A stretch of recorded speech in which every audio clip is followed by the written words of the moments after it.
नमस्कार, nishamadhulika.com में आपका स्वागत है। आज हम सौंफ का शरबत बनाएंगे। बहुत ही टेस्टी और ठंडक देने वाला शरबत है।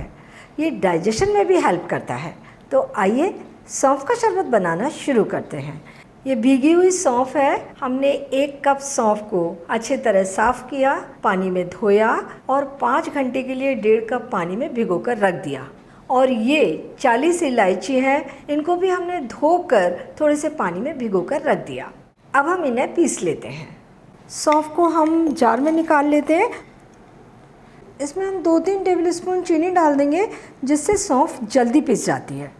और जो सौंफ के अंदर पानी है, पहले हम वो यूज़ करेंगे, बाद में दूसरा पानी यूज़ करेंगे।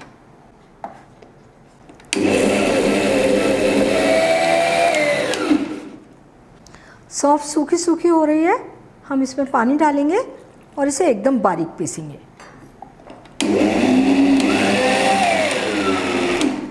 ये सौंफ हमने बारीक पीस ली है।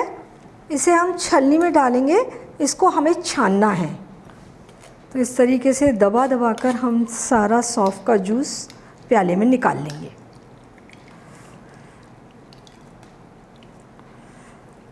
और ये जो मोटी सौंफ ऊपर बची है छलनी में, इसे हम यहाँ प्याले में रख लेते हैं और हम सारी सौंफ को इस तरीके से पीसकर तैयार करेंगे।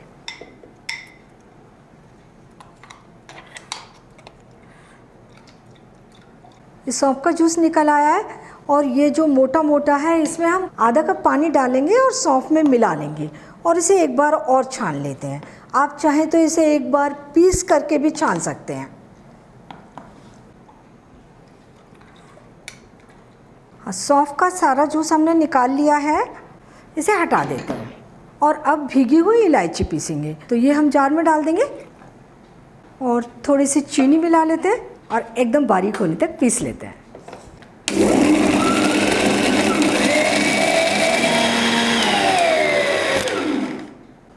और इसे भी बिल्कुल इसी तरीके से छान लेंगे। मोटा पार्ट इलायची का हटा देंगे। सौंफ और इलायची का जूस तैयार हो गया है। अब हम शरबत के लिए चाशनी बनाएंगे। तो ये हमने 1 किलोग्राम चीनी ली थी। इसे बर्तन में डाल देंगे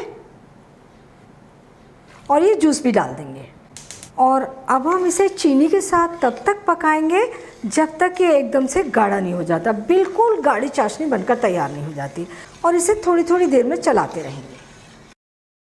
ये जूस में चीनी पूरी तरीके से घुल गई है, लेकिन हमें शरबत को पूरा गाढ़ा होने तक पकाना है। तो हम इसे पकाते जाते हैं और इस तरीके से चेक करते रहेंगे।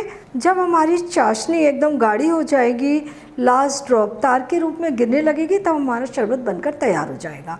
तो हम इसे चलाते हुए पकाते हैं और ये जो एकदम गाढ़े झाग किनारे पर इकट्ठे हो रहे हैं, चमचे से इन्हें निकाल कर अलग प्याली में डालते जाएंगे। हमने सारे झाग निकाल दिए हैं इसमें से।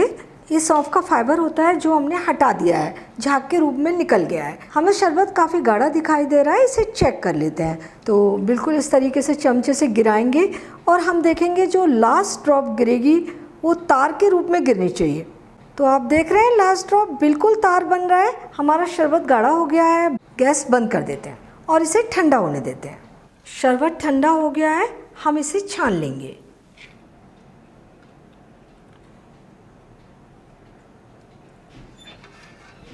हमारा कंसनट्रेट सौंफ का शरबत तैयार है। सर्व करने के लिए गिलास ले लेंगे और इसमें 2 टेबलस्पून शरबत डालेंगे। और अब इसमें ठंडा पानी डालेंगे और थोड़े से आइस क्यूब्स। आप अगर ज़्यादा ठंडा शरबत ना पसंद करें तो आइस क्यूब ना डालें। ठंडा ठंडा कूल कूल सौंफ का शरबत तैयार है। और ये शरबत मेडिसिनल शरबत है। ये ठंडक तो देता ही है, डाइजेशन को भी सही करता है।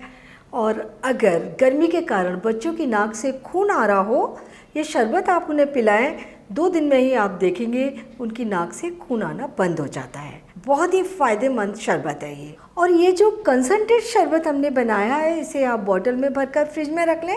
इसे 2 महीने से भी ज़्यादा यूज़ किया जा सकता है। यदि गर्मी के मौसम में बार बार मुंह सूखता है, बार बार प्यास लगती है, वो प्रॉब्लम भी इस शरबत से दूर हो जाती है। और इस शरबत में काला नमक और नींबू बिल्कुल ना मिलाएं।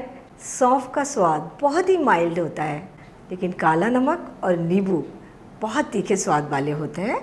अगर आप इन्हें मिलाएंगे तो आपको ऐसा लगेगा जैसे शिकंजी पी रहे हैं। सौंफ का स्वाद बिल्कुल नहीं आएगा।